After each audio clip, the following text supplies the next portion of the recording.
Silakan duduk.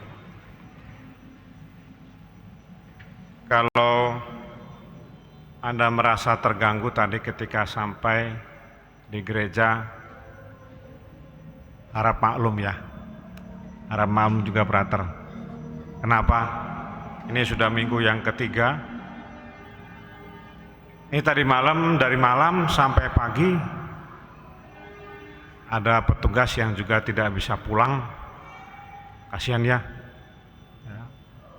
Lalu yang selama 3 minggu terakhir itu, keramaian ini nggak berhenti-berhenti ya. Hebat sekali mereka. Kalau Roh Kudus, mungkin Roh Kudusnya 10 pangkat kuadrat begitu ya. Itu luar biasa. Entah dari mana.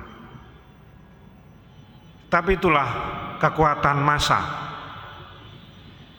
Dan hari ini gereja merayakan Pentakosta, kadang atau sering disebut sebagai ulang tahun gereja. Ulang tahun gereja bukan gedungnya yang ulang tahun, bukan karena pembangunan yang selesai, tetapi bahwa paguyuban umat perdana itu terjadi di situ.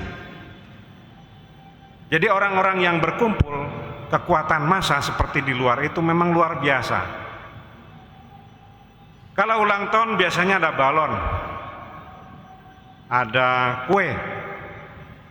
Operator mengharapkan es krim ya biasanya ya. Sama seperti saya dulu. Kadang rebutan potong kue tart gitu ya. Nah, inilah yang berbeda dengan ulang tahun gereja. Tidak ada balon, tapi ada lidah-lidah api. Tidak ada lilin ulang tahun, tetapi para rasul sendiri yang bernyala dengan semangatnya. Tapi sayangnya kita kalah ya, karena tadi malam lidah-lidah api sudah berada di depan gereja ini, ya, sepanjang malam. Saya lihat gambarnya tadi di Pasopati, tadi malam itu luar biasa, sepanjang itu menyala semua. Lidah apinya sudah pindah ke sana rupanya. Makanya mudah-mudahan mereka diberkati Tuhan. Kalau mendoakan kan lebih baik toh. Saya yakin itu kita semua setuju. Dan kita bisa membayangkan para murid keadaannya sebelum Pentakosta. Mungkin sama dengan mereka yang menantikan pertandingan sampai selesai, deg-degannya tuh seperti itu. Para murid itu berkumpul di ruang tertutup, perasaan takut, bingung, cemas. Seperti suasana juga rapat panitia perayaan gereja, yang ketua dan bendaharanya sama-sama bilang, kita mulai dari mana ya? Kalau di daerah itu mengatakan dananya, Romo sudah ada belum ya? Gitu ya. Kadang-kadang romonya yang ditodong. Lalu tiba-tiba datang, jeger gitu ya, brak. Roh Kudusnya datang. Saya menjadi ingat, ini semacam peristiwa yang terjadi pada waktu sebelum apa yang disebut sebagai Konsili Vatikan kedua. Ada cerita, konon diceritakan di antara kami para pastor, pada saat itu Paus Yohanes 23 itu membuka jendela di Vatikan sana, membuka jendela. Lalu ketika membuka jendela itu dia mengucapkan aggiornamento, udara yang segar masuk dalam gereja. Dan di situ dikatakan itu supaya memang sebenarnya karena pada waktu itu Roma itu suasananya sejuk dingin gitu ya, di luar itu salju, dan disitulah Paus Yohanes 23 itu membuka supaya udara itu masuk, yang ruangan-ruangan itu yang tadinya tertutup. Nah di situ oleh dari mereka yang bersama dengan Paus John 23 ini mengatakan, oh Bapak Paus menginginkan perubahan dalam gereja. Ya, padahal memang maksudnya supaya udara masuk, dan itu ditafsirkan demikian. Tetapi memang itu yang kemudian terjadi. Kalau tidak ada Konsili Vatikan II, kita akan terus mendengarkan misa bahasa Latin. Saya sampai puyeng mendengarkan itu ya. Kalau ada yang senang dengan misa bahasa Latin, tapi saya selalu ketika ditanya di Tangerang dulu, Romo apa bersedia memimpin misa dalam bahasa Latin? Langsung saya menolak. Kenapa? Bahasa Latin saya dulu jelek. Saya nggak malu-malu mengatakan itu. Meskipun saya bisa, tetapi bukan berarti bahwa itu lalu kemudian menjadi sesuatu yang menyenangkan. Nah, jendela itu bukan hanya jendela hati yang dibuka, tetapi juga para murid langsung berubah total. Yang tadinya tersembunyi menjadi berani tampil, yang tadinya gemetar menjadi pawarta ulung. Kita bisa mendengarkan beberapa hari terakhir, Petrus dan Paulus itu menjadi tema dalam bacaan kita. Dan lucunya hidup rohani kita sering demikian. Kadang kita minta Roh Kudus datang, tapi pintu masih tertutup, pintu hati kita. Kita katakan dalam doa, datanglah Roh Kudus. Tapi kalau diminta mengampuni, wah Tuhan, tolong ditunda dulu ya. Bargaining, menawar. Diminta menjadi lektor mendadak, Tuhan aku masih belum fasih. Padahal kalau karaoke hafal lagu sampai pol, nada yang paling tinggi. Dalam Injil Yesus datang kepada muridnya yang ketakutan, bimbang dan ragu-ragu. Dan lo mengatakan, damai sejahtera bagi kamu. Kalau itu kata-kata itu Anda dengarkan sebagai Yesus yang bicara, pasti hatinya bergetar. Tapi karena tadi yang mengatakan Pastor Adi dengan membaca mungkin lain ya, saya nggak tahu. Mudah-mudahan yang lain terjadi. Dan menarik sekali bahwa Roh Kudus diberikan bukan kepada yang sempurna, bukan, tetapi kepada para murid yang masih pada takut itu. Artinya Tuhan bekerja bukan menunggu orang menjadi sempurna, menjadi hebat. Tuhan bekerja justru pada kelemahan kita, pada kelemahan para murid. Santo Agustinus pernah berkata dengan gaya yang unik, kalau kamu merasa penuh, Tuhan sulit mengisi kamu. Kadang kita terlalu penuh dengan gengsi, penuh dengan kemarahan, penuh pikiran yang berlebihan, overthinking dan sebagainya kalau kata frater-frater ini ya. Penuh catatan, notifikasi WhatsApp ya. Kalau gadget itu kan kalau itu seperti membombardir pikiran kita, isinya seperti itu. Makanya Roh Kudus ternyata seringkali harus mengosongkan diri dulu. Mengosongkan diri kita supaya kita punya ruang untuk Allah bekerja dalam rohnya.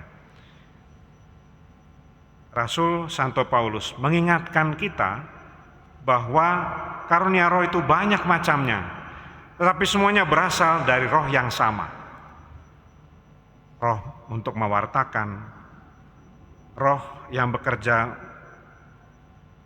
misalnya juga para frater yang tadi bernyanyi, di antara Anda pasti ada yang pandai bernyanyi, tetapi ada yang melayani nyanyian ini dengan menyanyi di kamar mandi. Ya kurang ya, harusnya kalau memang senang nyanyi di kamar mandi, mendingan nyanyi di gereja gitu ya. Mendingan berlatih. Kalau Anda tahu bahwa banyak penyanyi besar itu justru berasal dari penyanyi gereja. Itu luar biasanya. Gereja itu seperti tubuh. Kalau semua ingin menjadi mulut, nanti siapa yang akan menjalankan? Kalau semua menjadi pemimpin, siapa yang akan mendengarkan? Dan kadang dalam lingkungan pun terjadi, yang paling banyak memberi usul itu justru yang paling cepat pulang, sebelum beres-beres malah. Tetapi Roh Kudus mengajar kita bekerja sama dan sama-sama bekerja, bukan merasa yang paling suci. Ada sebuah kisah ringan tentang Santo Filipus Neri. Santo Filipus Neri ini terkenal santo yang banyak humornya. Entah kenapa suatu ketika dia bisa memerintah orang seperti ini. Suatu hari ada orang datang dengan wajah sangat serius, merasa dirinya sudah sangat suci, sangat rohani. Lalu kemudian Filipus Neri malah menyuruh orang itu berjalan sambil membawa ayam hidup. Bawain ayam hidup, coba. Aneh ya. Dan kenapa orang itu mau, saya juga nggak, nanti kita bisa tanya kalau ketemu Santo Filipus ini. Orang itu pasti malu sekali. Dan setelah itu Santo Filipus hanya berkata begini, kalau wajahmu terlalu tegang, mungkin imanmu kurang gembira. Wajah yang lebih membawa kasih, membawa kedamaian, itulah wajah di mana roh itu bekerja dengan sebaik-baiknya. Roh Kudus itu bukan roh yang membuat kita makin kaku. Roh Kudus justru membuat hati manusia memiliki sukacita, hati yang ringan dan hangat. Pentakosta mengingatkan kita bahwa gereja tidak dibangun oleh orang-orang sempurna, tetapi orang-orang biasa yang mau dipergunakan oleh Tuhan. Jadi saudara-saudara terkasih, mungkin hari ini kita merasa doa masih terasa malas. Udah datang ke gereja, walaupun kemacetan luar biasa, itu sudah istimewa. Hati yang masih mudah marah, pelayanan yang kadang setengah hati, iman yang kadang naik turun seperti sinyal internet. Tetapi Roh Kudus tetap bekerja dengan caranya. Api Roh Kudus tidak selalu datang sebagai mujizat besar, tetapi seperti angin sepoi-sepoi yang bekerja itu, yang hadir itu ya. Dalam kesabaran hati seorang ibu, dalam kesetiaan ketekunan seorang bapak, dalam anak muda yang tetap mau datang. Anda-anda sekalian, walaupun rintangannya banyak hari ini, ataupun kapanpun Anda, dalam umat yang tetap melayani walau lelah atau bahkan sering dibully oleh teman-teman, bahkan pastornya mungkin ya. Maka hari ini kita coba mengingat bagaimana roh itu bekerja. Saya merasa bahwa para ibu itu punya karunia Roh Kudus yang kuat. Terutama ibu saya ya, saya nggak tahu ibu yang lain, bukan ibu saya nggak tahu. Jadi ada sebuah pengalaman. Ibu saya itu turunan Jawa, lalu ibunya Pastor Rono Juwarno yang dulu di sini, itu ketika saya kenal pun sudah ngomongnya bahasa Sunda gitu ya. Lalu ibunya Pastor Aron, teman angkatan saya, tiga-tiganya ini, itu orang Nias. Tiga ibu ini sejak saya masuk biara, itu sudah sering ketemu. Jadi seperti memang akrab. Tapi setiap kali bertemu, bahasanya tetap bahasa yang mereka pakai. Ketika saya kaul, mereka berkumpul, ngobrol, akrab. Ketika saya diakon di Sibolga waktu itu, mereka juga bertemu. Ketika saya tahbisan di Pratista, mereka juga bertemu. Saya perhatikan, kok mereka ngomong santai, lancar terus, seperti ada ide terus. Saya perhatikan, oh rupanya memang mereka pokoknya ngobrol, perkara ngerti apa enggak, yang penting nyambung gitu ya. Itu ada ide terus. Mereka betul. Saya memaknai itu sebagai apa? Roh Kudus yang bekerja dengan caranya. Memang mereka bisa ngobrol ya. Saya juga heran. Padahal bahasanya beda-beda kan. Saya merasa bahwa para murid yang mengalami mujizat bahasa ini pun demikian. Belum tentu bahasanya betul-betul sama. Itu mulai dari Mesopotamia itu, Irak dan sebagainya, sampai Mesir itu ya. Kalau Anda buka peta nanti akan tahu seperti apa jauhnya. Tetapi itu luar biasa. Bukan masalah bahasanya yang kemudian bisa dimengerti, tetapi bahwa hati mereka bekerja satu sama lain. Sama seperti 3 ibu ini. Dan penuh Roh Kudus, itu saya percaya. Anda percaya nggak apa-apa, nggak percaya nggak apa-apa juga. Jadi ada sebuah doa sederhana yang mungkin akan membantu kita. Anda juga bisa membuatnya sendiri. Tuhan, nyalakanlah kembali hati kami kalau iman kami mulai dingin. Hangatkanlah. Kalau hati kami mulai keras, lembutkanlah. Kalau hidup kami terlalu tegang, berilah sedikit humor yang religius. Karena orang yang dipenuhi Roh Kudus bukan cuma pandai bicara tentang Tuhan, tapi mampu membawa damai, membawa sukacita, membawa harapan bagi banyak orang. Semoga misa Pentakosta ini kita pulang bukan hanya membawa warta, tetapi juga semangat baru. Minimal jangan pulang sebelum lagu penutup selesai. Amin.